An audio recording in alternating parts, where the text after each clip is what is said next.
Oh hello! C'est l'heure des favoris. Alors, nous avons une lumière de bocal, inévitablement. Évidemment, il y a un mec qui a décidé de refaire intégralement son appartement, quasiment là, de l'autre côté de la cour, en fait, de chez moi. Donc, les ouvriers étaient partis déjeuner, ils sont revenus.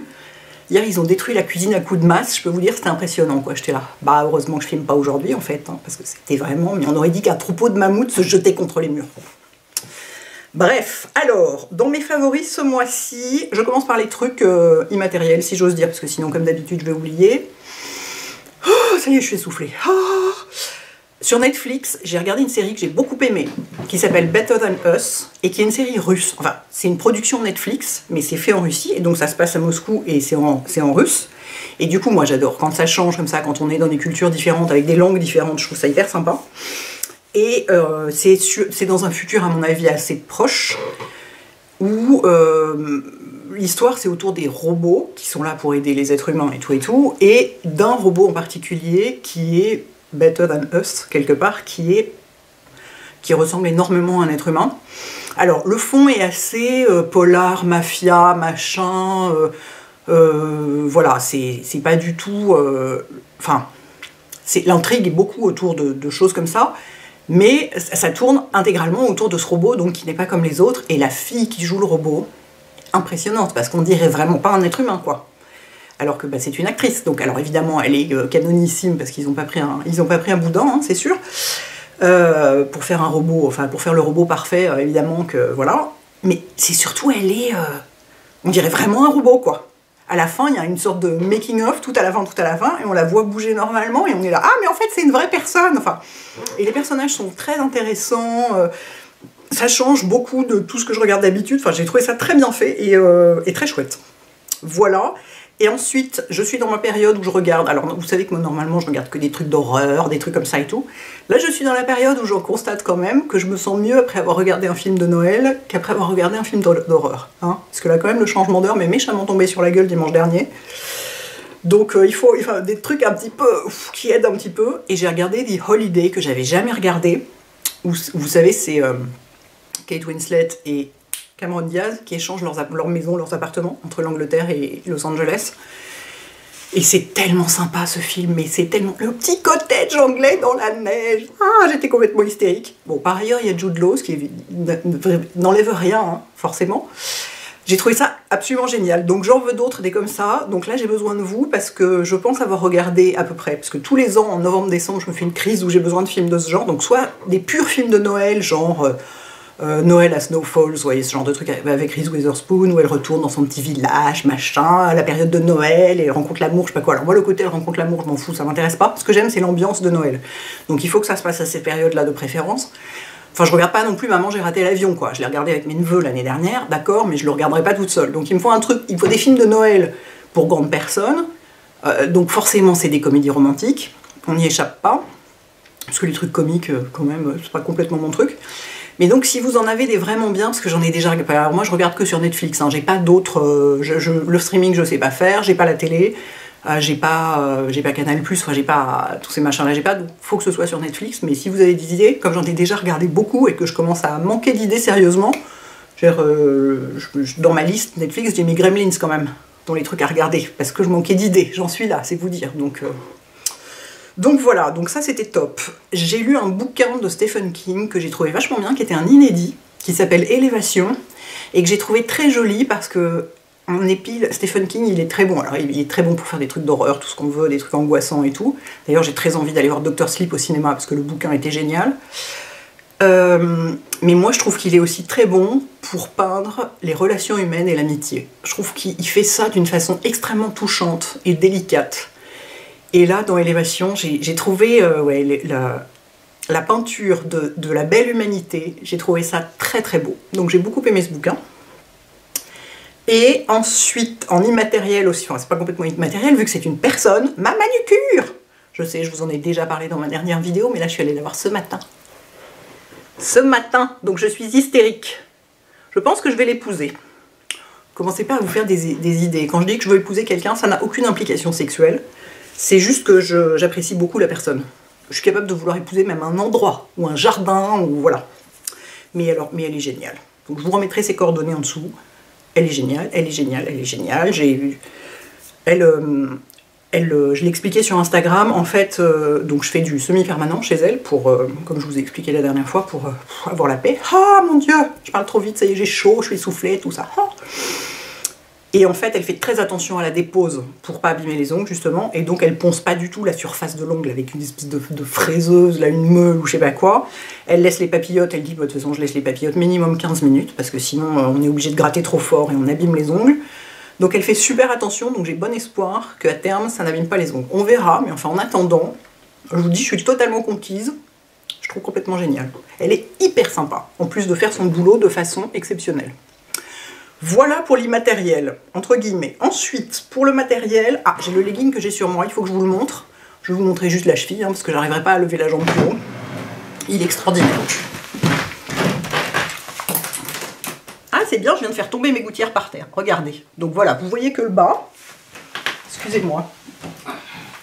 Je viens de jeter mes gouttières par terre. Bien joué, Hélène. Donc ce truc, ça fait je sais pas combien de temps que je cherche... C'est du faux cuir, hein. C'est du plastique fondu, quoi. Ça fait je sais pas combien de temps que je cherche un legging en faux cuir, parce que en vrai cuir, il n'y en a pas à ma taille, et puis quand même, entre 25 € et 800 €, c'est pas la même chose. Sans compter que je ne sais pas comment ça se lave, mais ça m'inquiète un peu.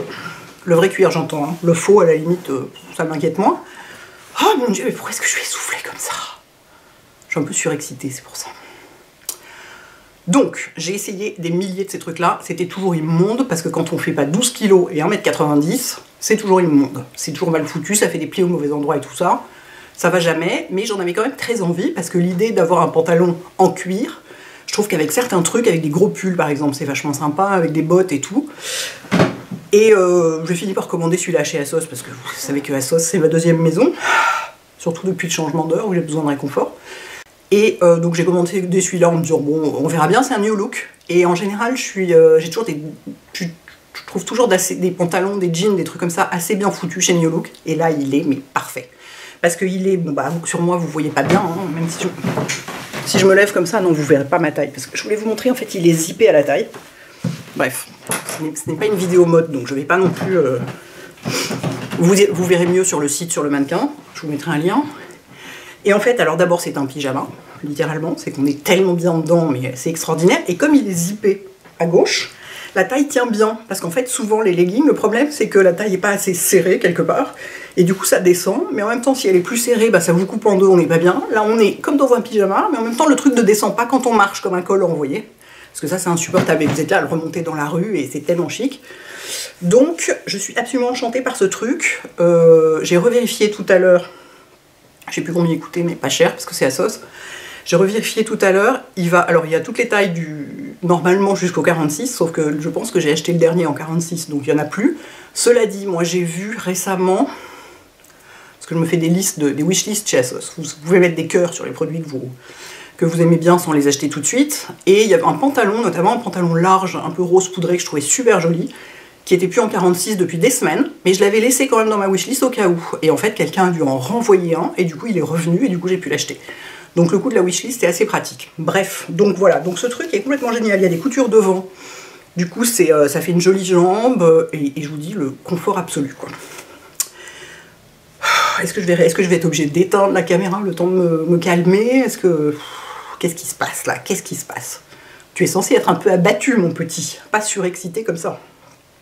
Ensuite, au niveau du teint, comme je vous disais sur Instagram récemment, la Massé Cédole, bien aimée, que j'ai mise pendant juin, juillet, 3 ou 4 mois, sans m'arrêter. Je vous dis, j'en suis toujours là dans le tube, hein, ça descend vraiment pas vite. Elle devient un peu foncée pour moi. Donc moi, si je m'écoutais, je continuerais bien avec, mais enfin... Vous me direz, quand j'ai un col roulé jusque-là, c'est pas très grave, mais si je mets mes mains à côté de mon visage, après... C'est-à-dire que mon décolleté continue à être bronzé. Du coup, si j'ai un grand décolleté, ça va, mais mes mains le sont plus, et du coup, ça fait un peu bizarre. Je vais vous montrer sur ma main, justement, la couleur qu'elle prend. Elle est quand même... Je le savais, hein, en l'essayant. C'était ma seule angoisse, entre guillemets, c'est qu'elle allait être trop foncée pour l'hiver et que donc je pourrais plus l'utiliser. Voilà, et donc, vous voyez, elle n'est pas orange, ça fait chocolat au lait. En fait, sur la main, on voit pas très bien, ça a l'air d'être adapté, mais je vous jure que sur mon visage, ça fait un peu foncé. Donc, bref, donc je me suis dit, bon bah voilà, il me faut une alternative.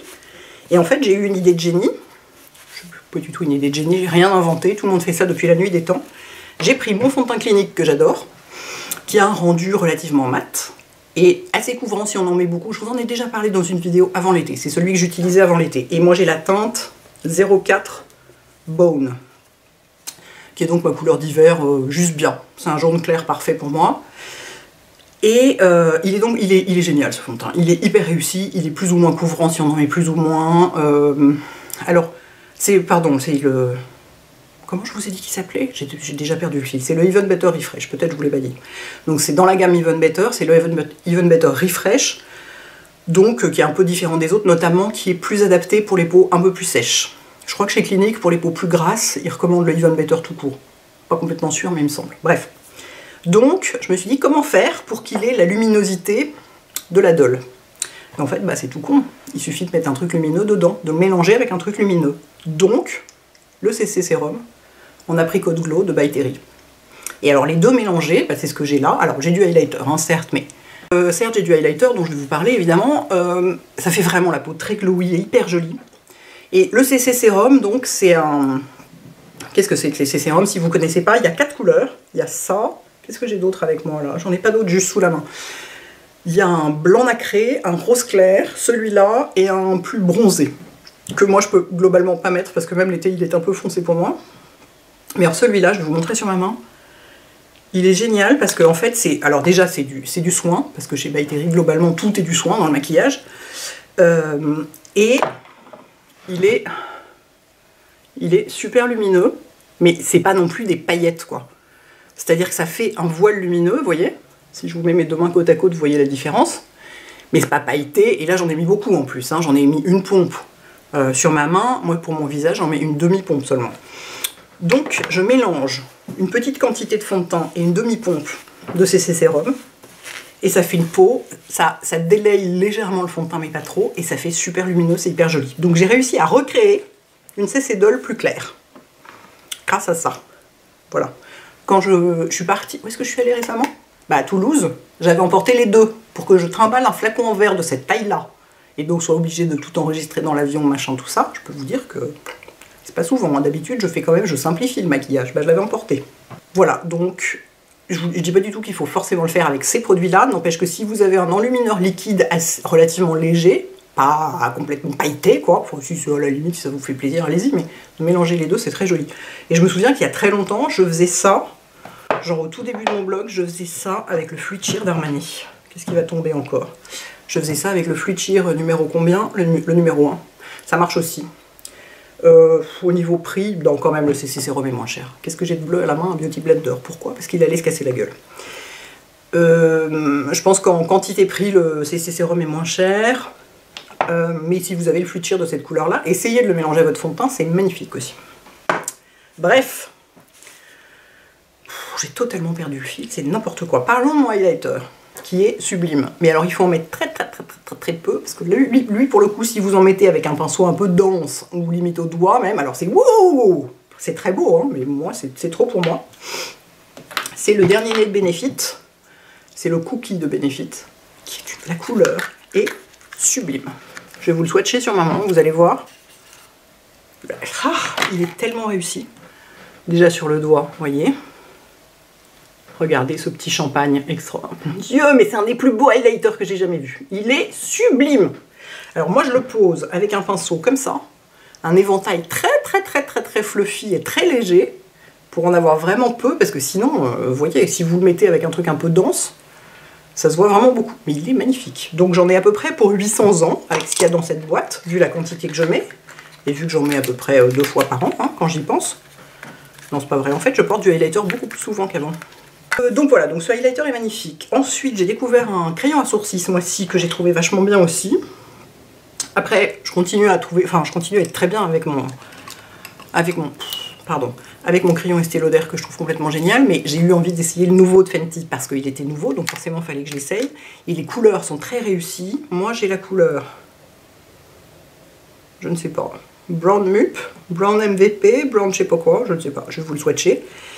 Donc c'est un truc qui se twiste, hein, bien sûr. C'est comme ça qu'on fait les crayons anti-cerne maintenant, parce que c'est quand même vachement plus pratique. Et la brosse est tellement marrante. Regardez, on dirait une toute petite brosse à dents. Elle est géniale parce qu'elle est hyper dure, hyper raide, et du coup elle estompe vachement bien. Je vais vous montrer cette couleur dont on ne sait pas comment elle s'appelle. C'est hyper réussi parce que regardez, c'est un brun froid, une fois de plus. Très très réussi. Et il y a plein de couleurs et elles sont subtiles et bien faites. Donc voilà, si vous n'avez pas du tout de trucs anti-cerne chez vous, ce dont je doute un petit peu quand même, bah celui-là est vachement bien. Et enfin, ah oui, j'ai 2 soins contour des yeux dont il faut que je vous parle. Dans le cadre de la problématique, le contour des yeux et le creasing et le côté keki et tout ça. Ah non, et le côté qui pluche surtout. Parce que donc j'adore le contour des yeux Paula's Choice, je vous en ai déjà parlé plein de fois.